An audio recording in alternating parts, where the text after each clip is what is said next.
Misterios al anochecer, un programa que te interna en lo mejor de los enigmas, en los hechos misteriosos, la cultura y la buena música. Misterios al anochecer.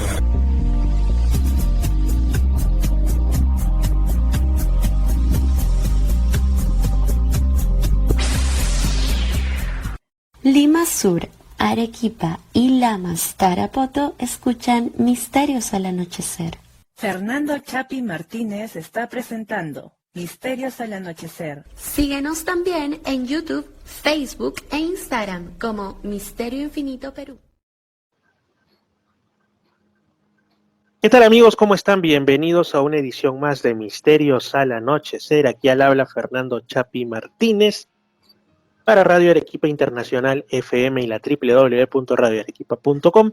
También Radio Estación Lamas 96.3 FM en la región San Martín, Radio Imperial 299.5 en el sur de la ciudad de Lima, y sin olvidarnos de Edenex.es, la radio del misterio que no conoce fronteras.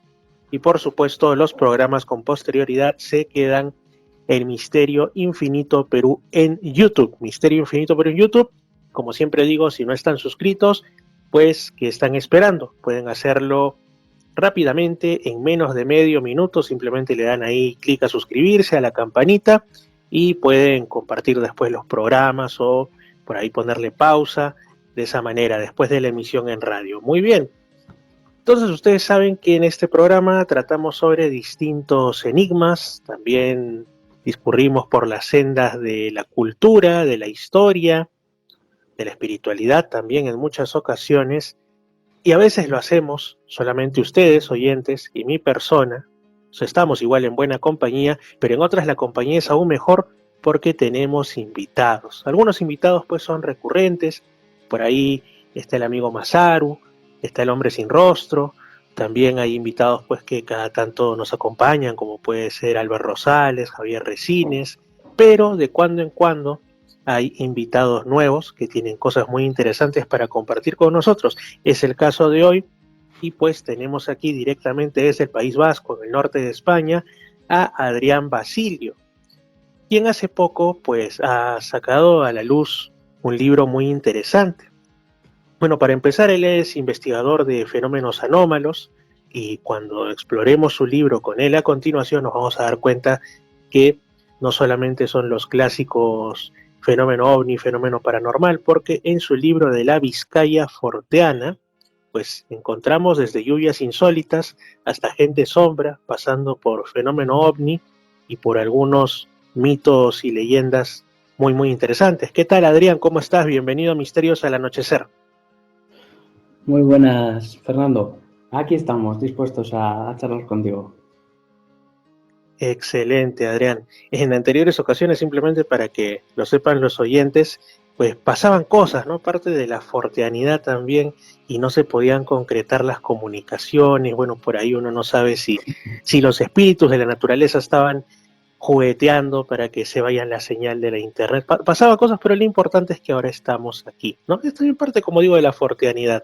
Estimado Adrián, antes de hablarnos de tu libro en específico, cuéntanos un poco de ti, a qué te dedicas, qué investigaciones has hecho, cómo te motivaste a escribir este libro también. Bueno, yo inicié, ya hace ya muchos años, me inicié en estos temas. Diría que ya desde los 7, 8 añitos, yo ya empezaba a leer a Benítez, Jiménez del Oso, pues, todo tipo de revistas del misterio, ¿no? Y bueno, con los años he ido acumulando, pues ya sean informes, libros, y bueno, y todo eso, claro, gracias a la ayuda de mi padre, ¿no? Él era un gran aficionado, bueno, es un gran aficionado al mundo de la ufología, y bueno, poco a poco pues he ido investigando.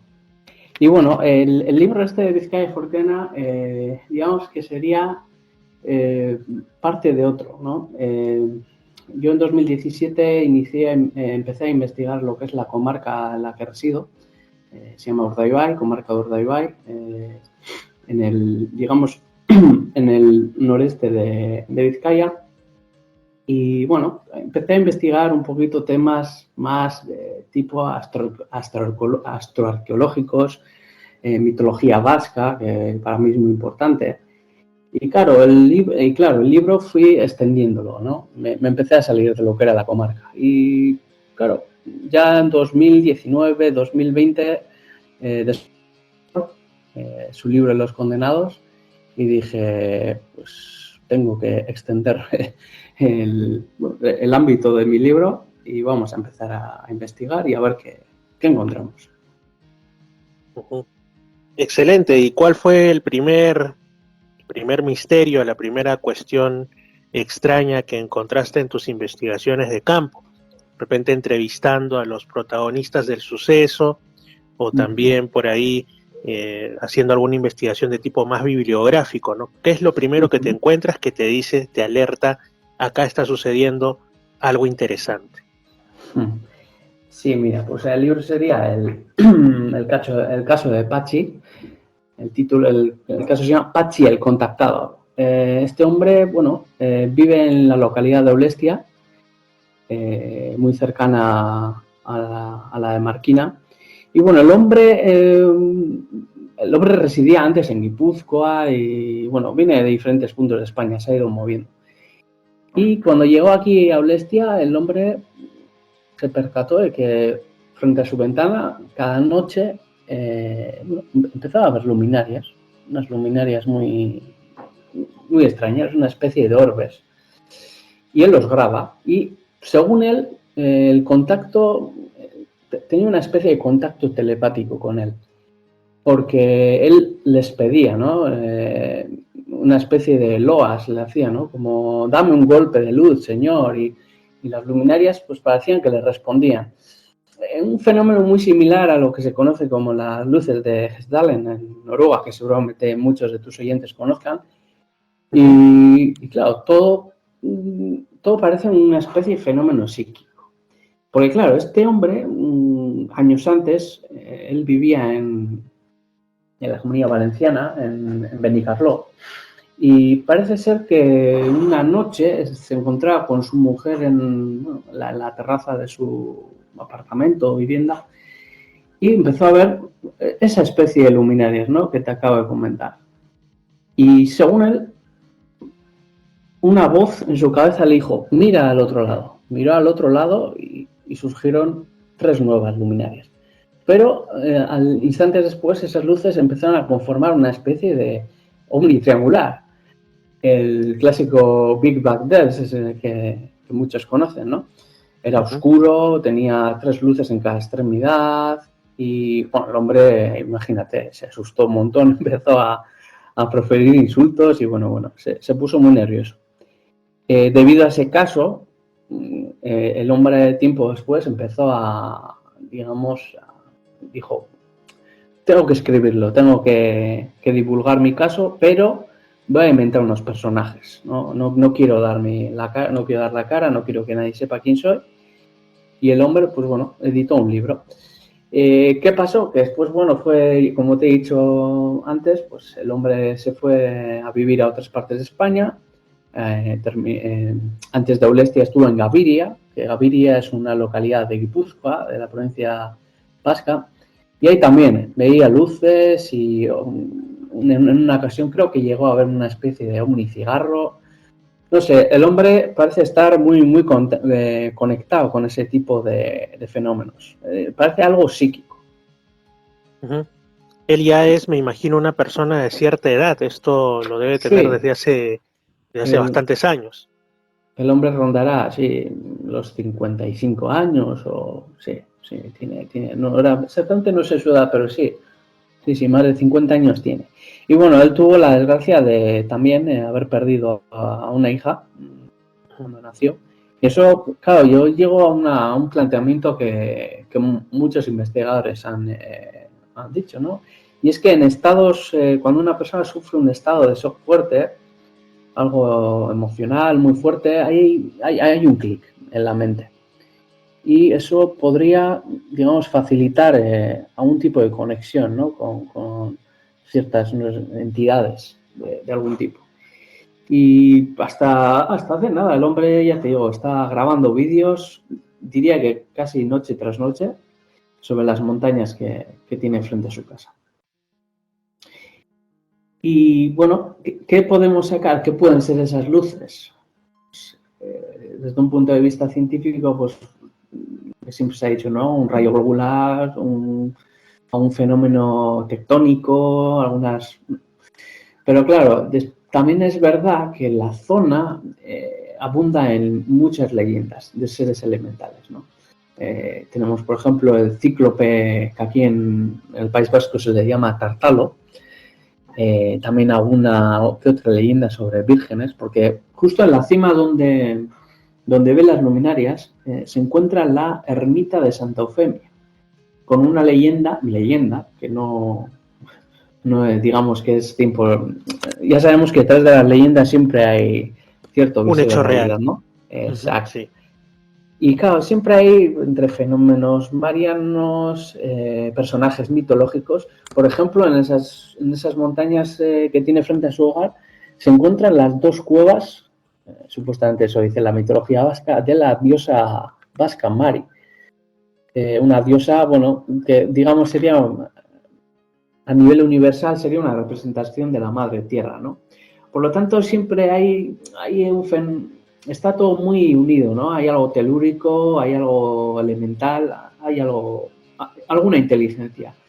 Y como digo, este hombre hasta hace poquito ha estado grabando vídeos. ¿Y ha habido algunas otras personas también en esa zona que hayan sido testigos de este mismo fenómeno, o es algo como si estuviera dirigido hacia el señor Pachi? Eso pensaba yo al principio, claro.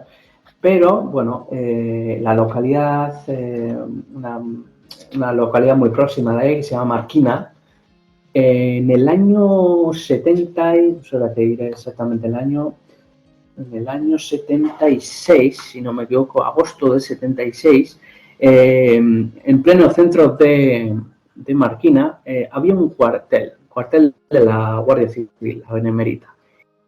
Y bueno, una noche, serían las 3 de la madrugada o así, los perros que les acompañaban empezaron a ladrar todos al unísono.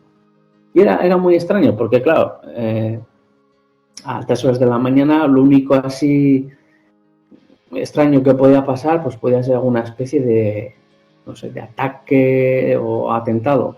Pues como bien sabrás, bueno, en el País Vasco hasta hace 15 años, no sé, 2011 creo que fue, en el País Vasco y en toda España, bueno, estaba en activo la agrupación terrorista ETA, ¿no? Sí. Y claro, en aquellos años, mediados de los 70, principios de los 80, se le conocía como los años de plomo, ¿no? Había atentados pues casi todos los días. Y claro, los guardias civiles pues sacaron sus armas reglamentarias y bueno, salieron afuera a ver qué era lo que podía haber, a ver por qué los perros estaban alborotados. Y al llegar a un ventanal que tenían enfrente, justo en el ventanal está la iglesia del pueblo, la iglesia del Carmen, vieron una gran masa metálica sobre la iglesia.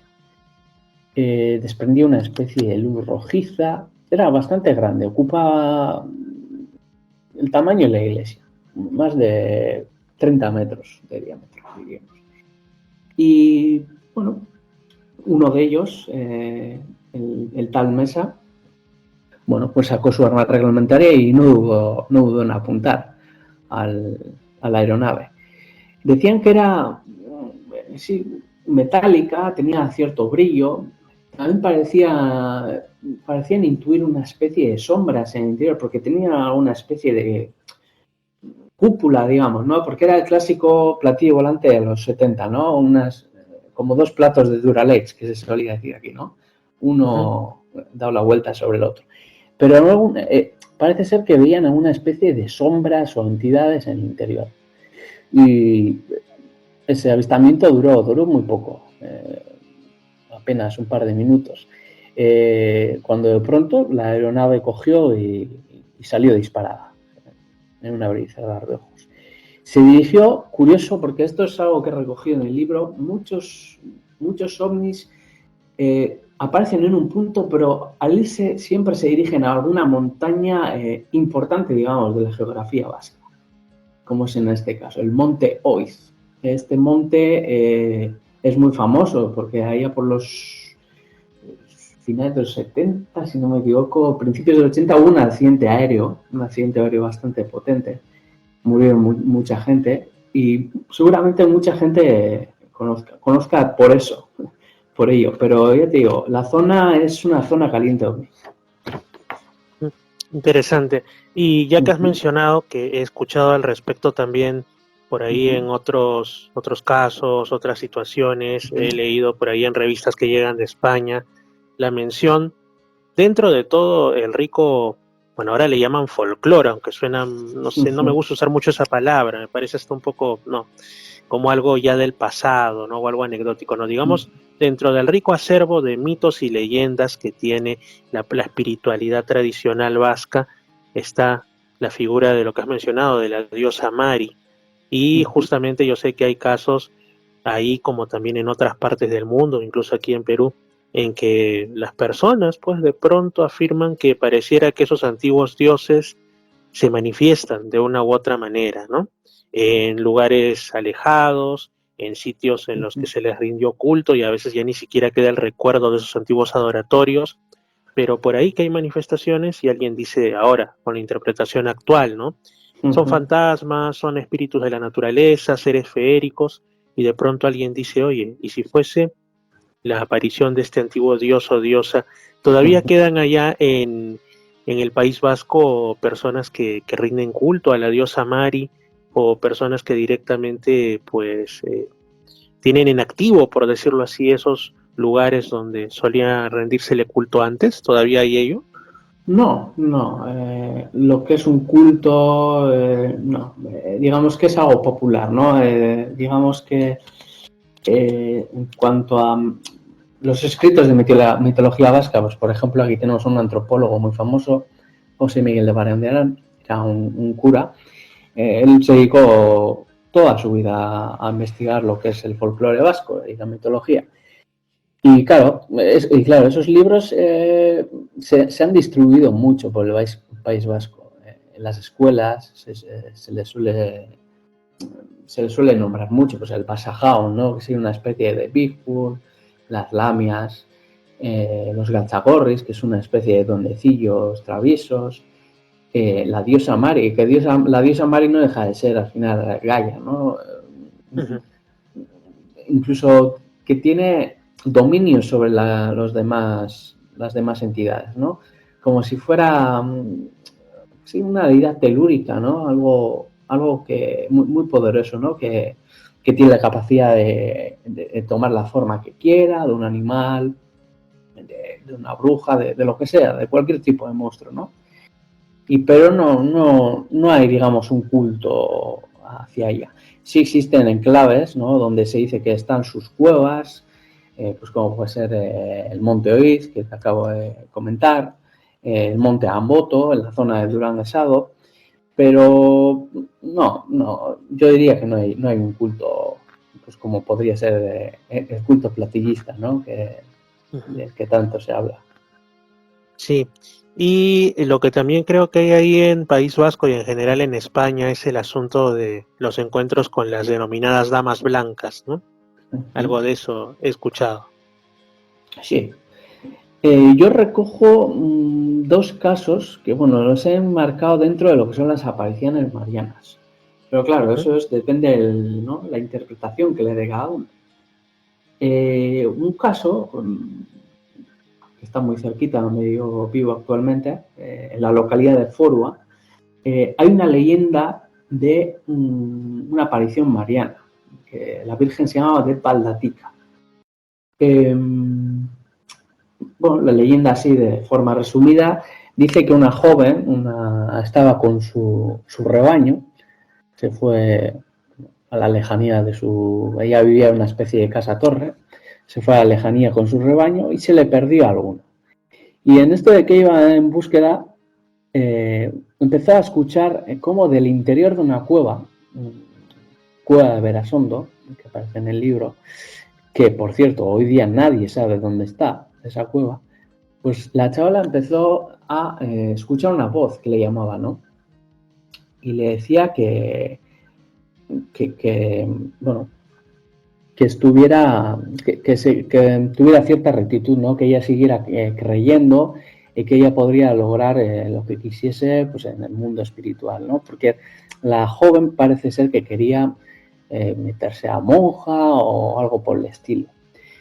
Y claro, ¿qué es lo curioso de la leyenda? Es la forma, ¿no? En la que se apareció esa supuesta virgen. Un estruendo, una gran luz. No, la leyenda no habla de una forma definida y eso cuando lo vi dije, bueno, esto es demasiado forteano, ¿no? Es una entidad aparecida de la nada, ¿no? Y además ha quedado reflejado porque a escasos 150 metros del lugar se levantó una estela en honor a esa virgen y la forma, digamos que es bastante tosca, la forma parece más algo fantasmal que algo humano, ¿no? Y cualquiera que la vea diría, bueno, esto o una de dos, o la ha hecho un crío con muy mala, que no sabe trabajar la piedra, o es que el ser que se ha aparecido es fantasmagórico. Y es curioso porque, por lo que acabamos de decir anteriormente, ¿no? Depende del contexto cultural, ¿no? Pues, finales del siglo XVIII o en siglo XIX, claro, la gente era más creyente, ¿no? Y a la mínima que se aparecía algo extraño, pues lo identificaban con la Virgen, ¿no? Hoy día, bueno, pues una persona que lo viera, pues seguramente pensaría que sería un fantasma o un extraterrestre o lo que fuera. Uh-huh. Así es. En tu libro, en Vizcaya Forteana, tú te ocupas de un número concreto de casos, 33 casos. Eso también me llama la atención porque ya sabemos todo lo que se dice del número 33 como un número de poder, un número simbólico, incluso dentro del esoterismo. Esto ha sido, bueno, yo no creo en las casualidades, menos cuando uno hace un trabajo tan interesante como es un libro que, muchas gracias, también me lo has pasado, lo he estado devorando, lo he estado leyendo, entonces yo dije 33. Esto no creo que sea una casualidad. ¿Has elegido ese número de casos por algún motivo en particular?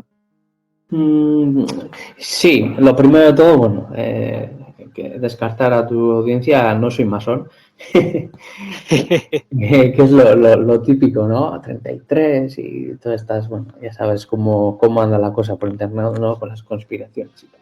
Sí, no, sí. A ver, 33, lo que hemos dicho, es un número un número de poder, ¿no? Puede representar muchas cosas al final, ¿no? Yo, es más, este libro lo iba a publicar con 33 años también, pero bueno, se retrasó y al final lo saqué con 34. No, es un número de poder, exactamente. Es un número, bueno, a nivel espiritual tiene mucho que decir, ¿no?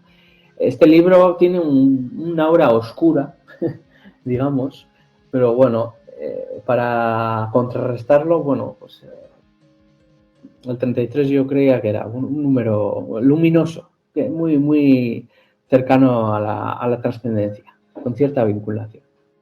Uh-huh. Y dentro del aura oscura, también mencionas a unos viejos conocidos, al menos aquí en el programa, la gente sombra, ¿no? Sí. Esos que te esperan a veces en caminos, otras veces, y esto ya es lo peor, lo más crítico, dentro de tu propia casa, dentro del templo de tu habitación, y resulta que, o ya sea que hacen cosas que parecen amenazantes, o que su propia presencia te genera, pues, espanto, ¿no? ¿Cómo es esto de la aparición de la gente sombra, pero en este caso en el País Vasco, y en concreto en Vizcaya? ¿Cómo así? Sí, este caso, bueno, lo recogí de un compañero del misterio aquí, que muchos seguramente le conozcan, Álvaro Alnula. Es un periodista madrileño muy experto especialmente en todo lo que es la España mágica, y es un gran chaval. Y él, bueno, ha estado viajando muchas veces al País Vasco, pues es un aficionado a la mitología vasca y al folclore. Y bueno, en sus viajes recogió un caso muy interesante en lo que es el barrio de Miribilla de Bilbao. Es un barrio con un pasado minero, pues te puedes imaginar, ¿no? El Bilbao de los años 30, años 50, años 60, pues oscuro, ¿no? Estaban los Altos Hornos, ¿no? Y bueno, cuando terminó, digamos, toda la producción minera, todas las minas quedaron medio abandonadas y sobre ellas se construyó un complejo de viviendas bastante moderno. Y bueno, en el libro recojo varios casos.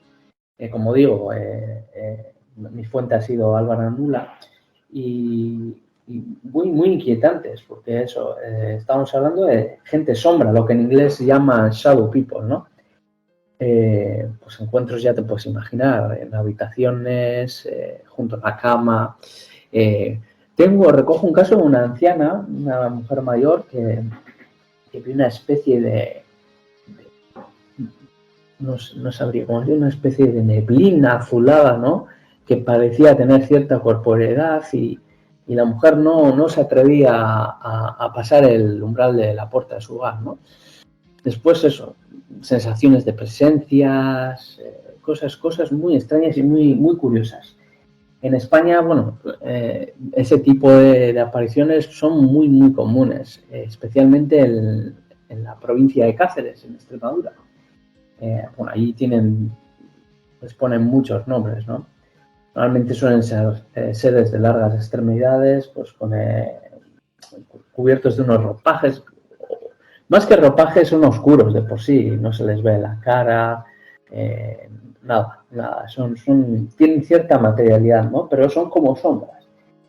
Y bueno, algunos desde un aspecto científico te dirían que puede ser alguna especie de estado alterado de conciencia, parálisis del sueño, ¿no?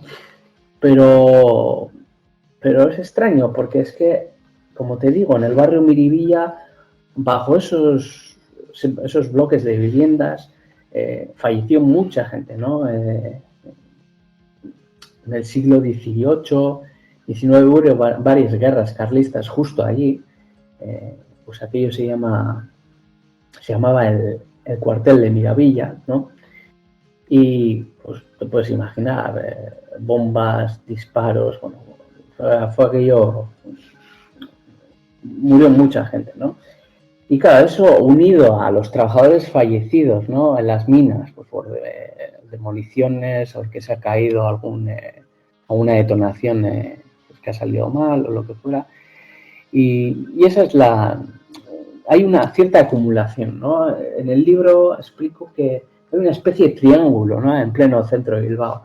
Sería Barrio Miribilla, el famoso Teatro Arriaga, y después tendríamos la iglesia San Antón, que también es muy famosa, pues sale en el escudo del Athletic Club de Bilbao, del equipo de fútbol. Ya te digo, en los 3 puntos siempre son apariciones fantasmales. En algunos casos se acercan más a lo que sería la gente sombra, mientras que en otros son presencias, ¿no? Como alaridos en medio de la noche, voces que parece que vienen de ultratumba, ¿no?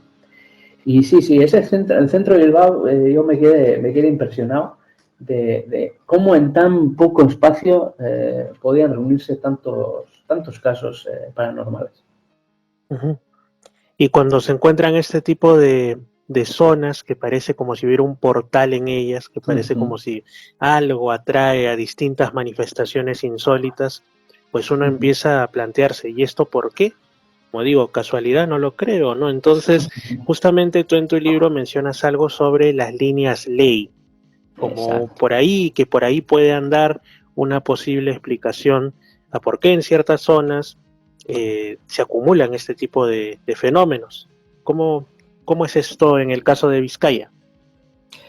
En el caso de Vizcaya, bueno, esto me costó tratar de plasmarlo en el libro, pues es algo, ya, como puedes imaginar, intangible, ¿no?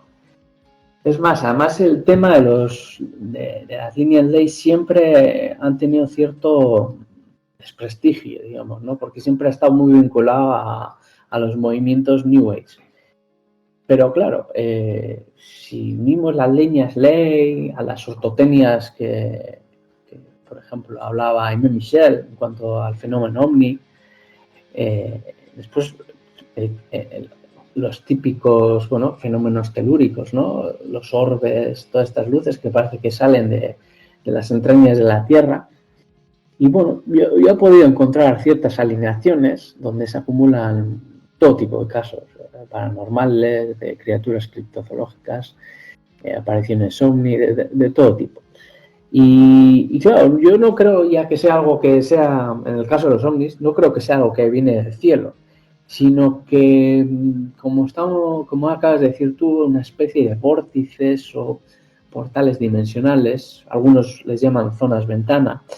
Es como si de cuando en cuando alguna energía sutil terrestre se juntara ahí con, pues te puedes imaginar, ¿no? Los yacimientos mineralógicos, las aguas subterráneas, acuíferos, y ahí se hace un totum revolutum, ¿no? Y yo creo que esas fuerzas de la naturaleza a veces pueden abrir, aunque sea de forma temporal, puertas a otro mundo.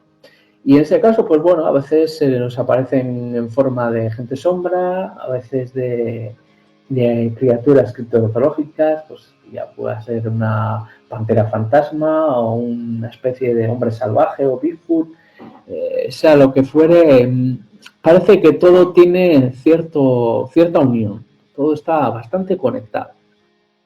Uh-huh. Y sobre todo que en el caso de, por ejemplo, de los centros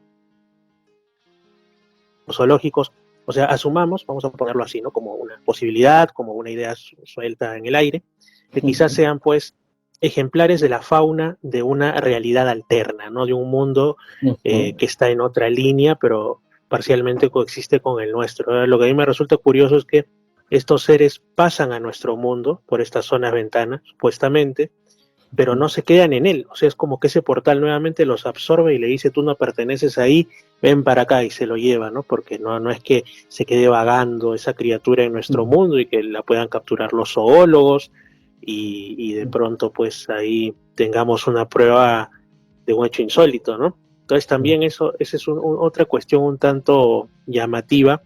Y ya que hemos tocado la criptozoología, que dicho sea de paso es uno de esos misterios de los que más me apasionan, ¿qué historias respecto a seres de este tipo hay en Vizcaya o en general en el País Vasco? Lo del Basajaun, sí, lo había escuchado en la anterior ocasión, conversando también con un investigador de allá de España, como hombre salvaje, ¿no? De aquellas zonas que algunos han querido ver en él, pues, una supervivencia del Neandertal o alguna especie de homínido desconocido. Pero ¿qué se cuenta por ahí? ¿Qué otros casos hay, ya sea del Basajaun o en general de entes criptozoológicos? Yo he recogido bastantes casos y de muy diversos animales. Por ejemplo, en el puerto de Baraza, este es un puerto que une las provincias de Vizcaya y Álava, en los años 60, dos camioneros se toparon con una especie de pulpo peludo, que ha sido un caso que no ha sido muy tratado aquí, no ha sido muy conocido, pero sí lo descubrí gracias a un podcast americano. Parece ser que en Estados Unidos está bastante extendido este caso. Le llaman el Octosquatch, tipo Sasquatch, ya pues imaginan, ¿no? La unión, ¿no? Octosquatch, Sasquatch. Y el encuentro fue muy extraño, pues porque, aparte de ser un pulpo que parece que está fuera de lugar, ¿no? Era peludo, sus ojos parecían irradiar cierta luz, ¿no? Los camioneros dudaban si era reflejo de los faros del camión o si el propio animal, ¿no? Tenía luz propia en sus ojos, algo muy, muy común en este tipo de criaturas. Eso por una parte. Después, en Vizcaya, en 3 ocasiones hemos tenido encuentros con panteras fantasma, en lo que en las Islas Británicas es conocido como Alien Big Cats. Bueno, es algo que te puedes imaginar, la gente aquí se lo toma a risa, será un gato engordado, ya te puedes imaginar, ha salido de algún circo o si acaso algún multimillonario que tenía enjaulado a su felino se le ha escapado. Y no, mi análisis es que es una aparición momentánea, lo que estábamos hablando, ¿no? Aparecen y desaparecen como por arte de magia. Son como una proyección porque no se sostienen en el tiempo, no duran mucho tiempo. Y claro, uno se piensa si es algo más psíquico, ¿no? del testigo, o si es algo material. Eso me ha dado grandes dolores de cabeza. Porque hay casos que se nota, ¿no? Que son materiales, son físicos. Aún no sé. Hay un caso, por ejemplo, aquí en España, en la provincia de Granada, que algún testigo llega a oír hasta el rugido, ¿no? Del animal. Por tanto, un gato no podía ser. Pero claro, si nos apoyamos en la literatura de los Alien Big Cats, sobre todo, ya te digo, se asienta en lo que son las Islas Británicas, Francia y España, en los últimos 20 años han aparecido bastantes. Pues parece ser que son seres parafísicos, ¿no? Que están más allá de la física. Parece que se materializan, pero a la vez desaparecen, ¿no? Como por arte de magia, como te decía. Y el caso más llamativo es el caso Gorliz, ¿no? El caso de la pantera de Gorliz. Esto ocurrió, hace ya bastantes años. Ahora no tengo exactamente aquí la fecha. Pero bueno, era un tío y su sobrino que habían visitado el hospital de Gorliz con la intención de, visitar a un pariente. Salieron fuera, eran las 6 de la tarde, así, no estaba ni anocheciendo. Y claro, junto al hospital hay un pinar. Y no daban crédito, porque al girarse, estaban dando un paseo por el parking, vieron un felino. Pero no era un gato, no era un perro, era de un tamaño bastante descomunal. Y bueno, pues imagínate el susto que se tuvieron que llevar, la piel de gallina. Y según describe el testigo principal, el adulto, decía, le brillan los ojos como a un demonio. Bueno, yo allá me emocioné porque, si uno lee, por ejemplo, la obra de Patrick Harpur, Realidad Daimónica, él suele hablar bastante de los Alien Big Cats y es una característica muy común en ese tipo de críptido, ¿no? Ojos como brasas, ¿no? Llameantes, que parece que son encendidos con como si fueran las típicas luces LED, ¿no? De activar a pilas. Y ese caso ya me dijo, no estamos ante un animal normal y corriente, ¿no? Estamos ante algo que se acerca más a lo parafísico que a lo físico. Sí, pues esos casos que incluso hasta en lo ufológico, ¿no?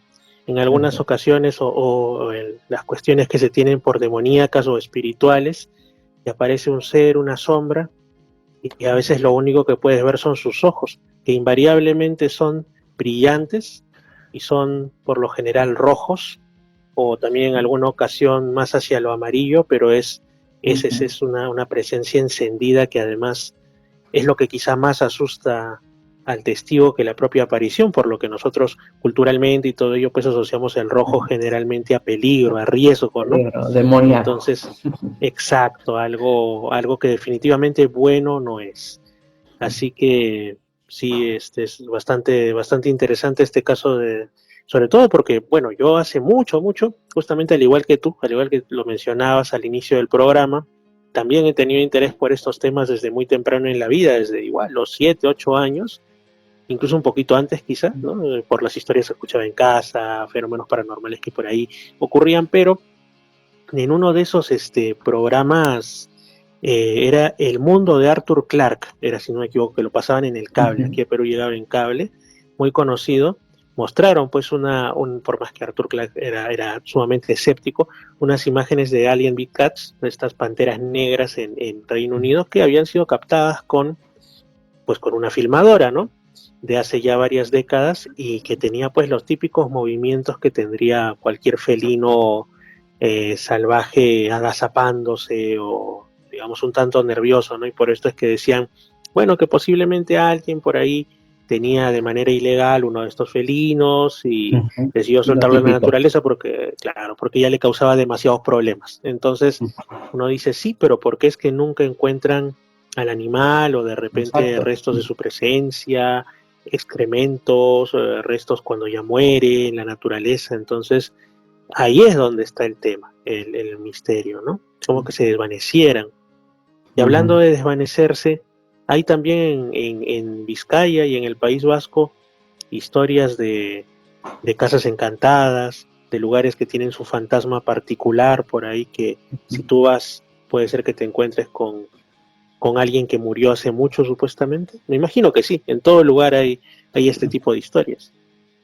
Sí, por ejemplo, recojo un par de casos, ¿no? Uno muy cerquita de donde vivo, en un castillo, la localidad se llama Arteaga, y bueno, el castillo perteneció a la emperatriz Eugenia de Montijo, que fue esposa de Napoleón III.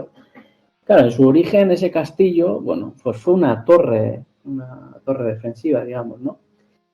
Pues imagínate, cruentas batallas entre los diferentes bandos aquí en el País Vasco, ¿no? Muertes, claro, en la parte de abajo había un cadalso. Hay que imaginar cómo muchos terminarían ahí muriendo, ¿no? Encadenados. Y bueno, hoy día ese castillo se ha convertido en un hotel-restaurante. Se suelen hacer bastantes bodas y cosas así. Y por un recorte de un periódico, descubrí que estaba dentro de los 20 castillos más encantados de España. Me quedé a cuadros y dije, ¿cómo es posible? Nunca he escuchado nada de aquí. Y empecé a investigar y bueno, di con un investigador de aquí, Sergio Ruiz, disculpa, y él parece ser que había oído esa noticia y empezó a preguntar a algunos de los trabajadores si era verdad que a lo largo del castillo, especialmente en las escaleras de caracol, si era verdad que a las noches se solían escuchar presencias, como de niños jugueteando, ¿no? Los típicos fenómenos poltergeist, ¿no?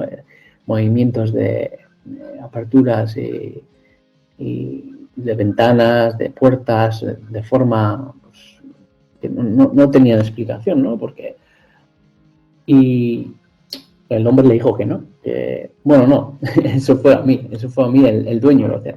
Pero al chico este, no sé si fue recepcionista o lo que fue, le dijo que una vez al año, cuando el hotel se cerraba, el hotel se suele cerrar ahora dentro de poquito, en invierno, durante un par de meses, parece ser que aparte de hacer las típicas tareas de mantenimiento del hotel, parece ser que llaman a una mujer con poderes mediúmnicos y hace una especie de limpieza a lo que es el castillo en general, porque parece ser que se han dado casos donde, bueno, pues hay gente que se ha hospedado ahí y ha escuchado, bueno, ha sentido presencias, ya te digo, especialmente en la escalera de caracol, como niños jugueteando, ¿no? Y claro, la zona es muy especial, porque en torno al castillo pues, hay todo tipo de leyendas, ¿no? Hay una campa vinculada a la brujería, hay un puente vinculado a unos seres féricos, que se llaman aquí Irichus, que son una especie de genios nocturnos, bastante extraños, y nuevamente en un sitio muy especial, ¿no? Un puente. El puente tiene un simbolismo muy especial, ¿no? Muy liminal.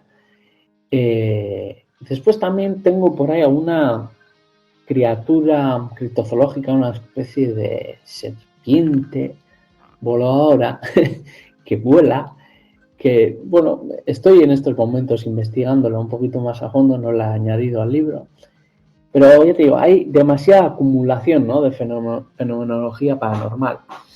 Y claro, si a eso le añadimos que junto al castillo y todos esos lugares que te decía, se encuentra una montaña cónico-piramidal conocida como Eriñosar, bueno, pues todo tiene mayor sentido.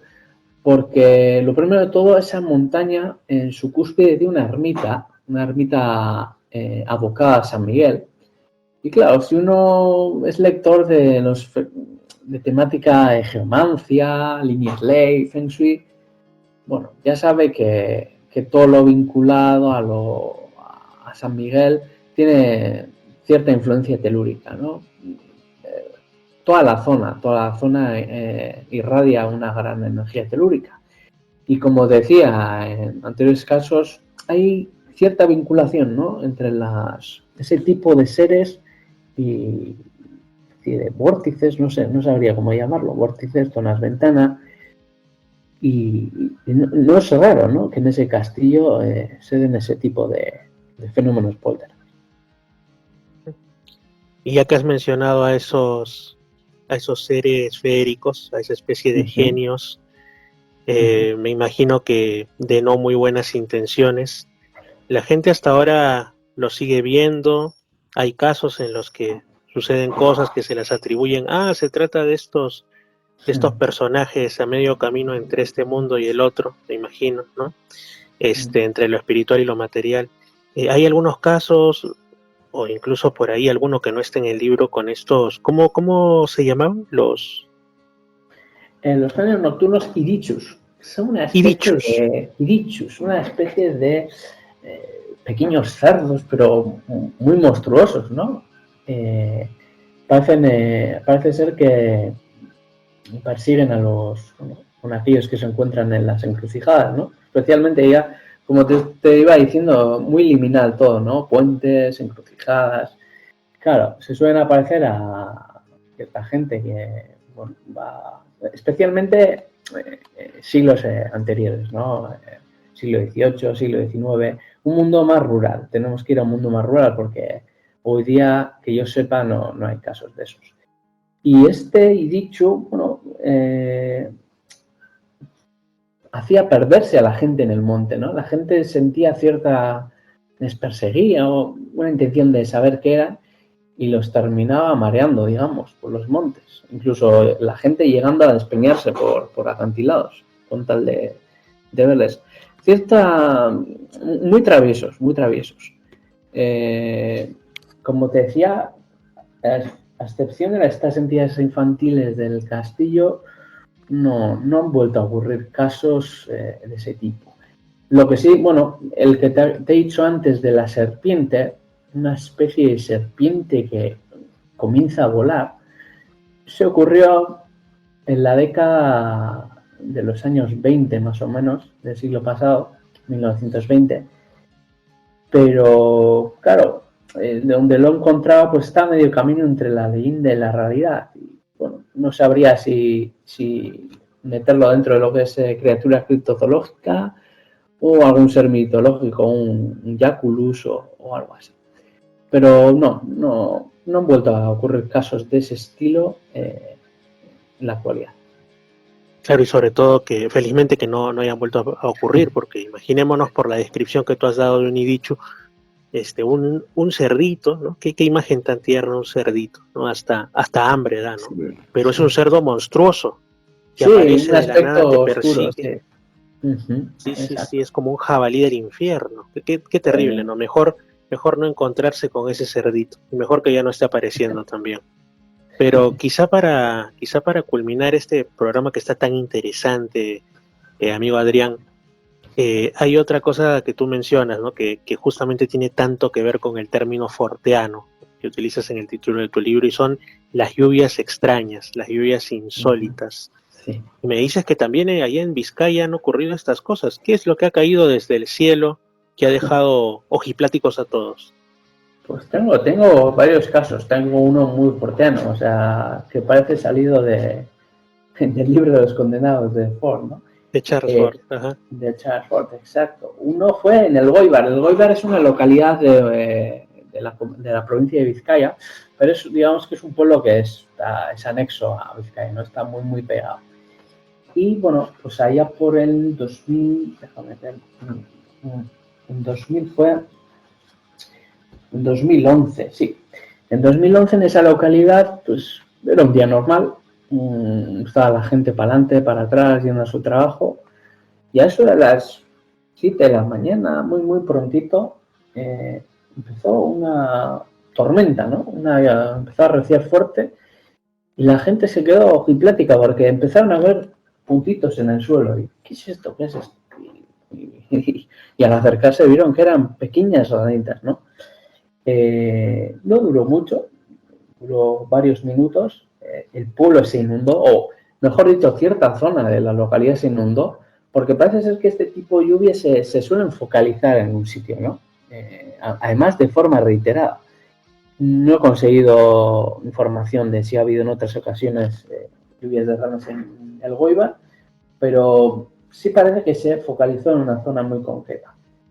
La explicación, pues, como la de siempre, ¿no? La científica. Bueno, pues ciertos fenómenos atmosféricos, ¿no?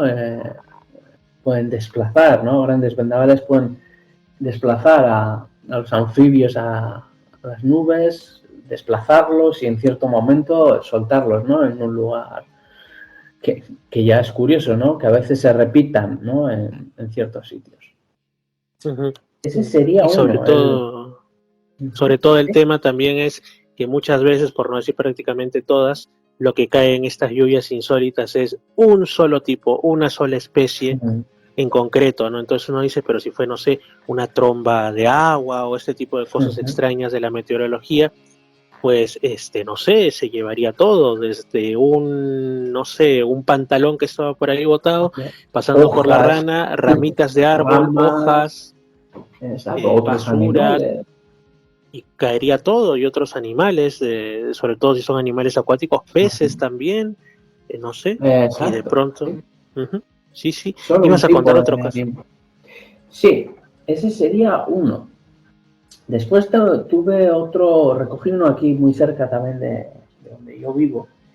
Este fue gracias a Javier Resines.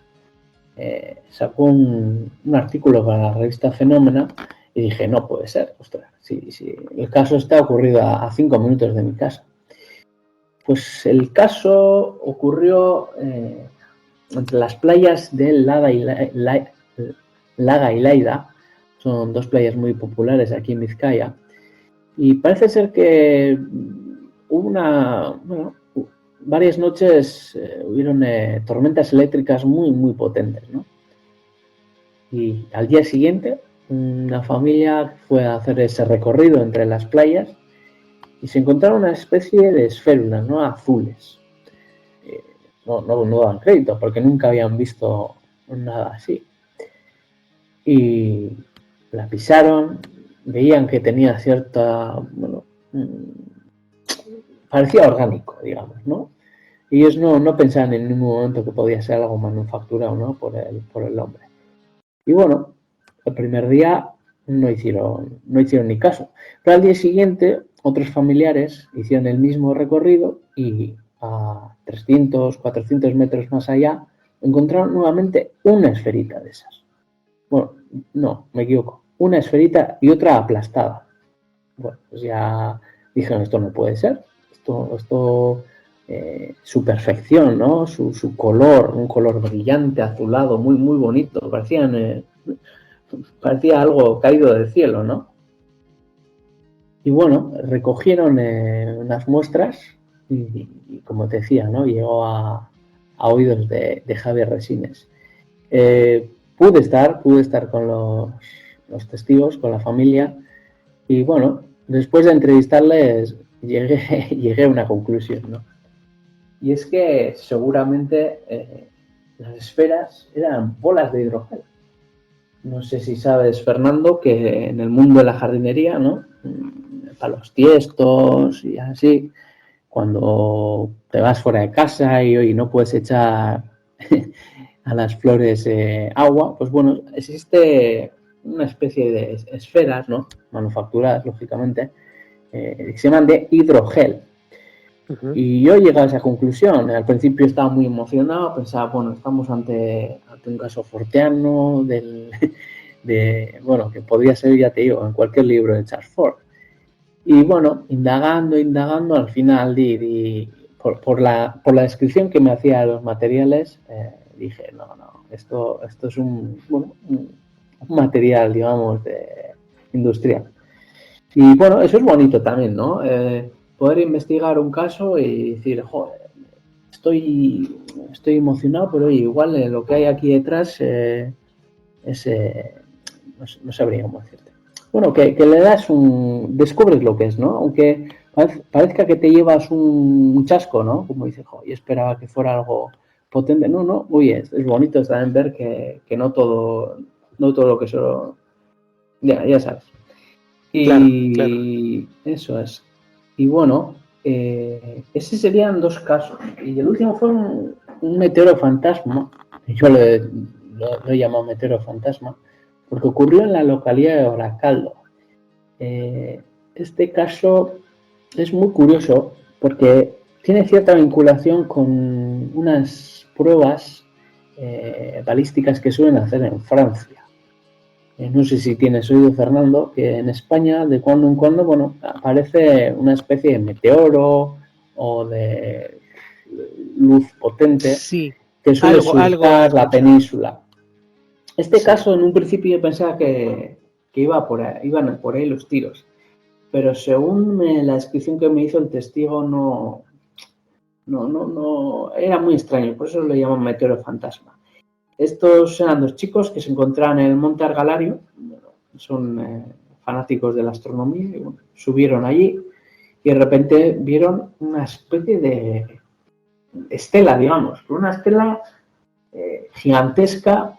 El objeto bajaba a una velocidad muy baja y bueno, después de estar varios minutos observando, porque claro, un meteorito lo más lógico es que impactara de forma más contundente, ¿no? Más rápido fuera la entrada, ¿no? En la atmósfera.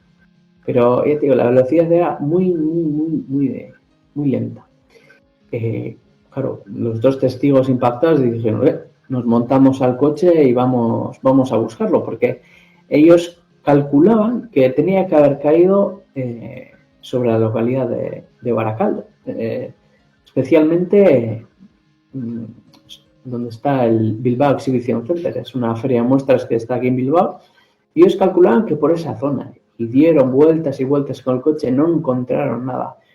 Al día siguiente no hubo ningún tipo de noticia sobre algo visto en el cielo, sobre desperfectos de algún tipo y bueno, dentro de lo que es lo forteano, pues también existe, ¿no? Aparte de aviones fantasma, pues también meteoros fantasma, ¿no? Una visión extraña que parece como si fuera, ¿cómo te puedo decir? Algo de mal augurio, ¿no? Eso solía pasar aquí en España en los años 30, ¿no? Cuando se veía algo en el cielo, algo que caía, pues siempre daba sensación de mal augurio, ¿no? Que algo malo iba a pasar.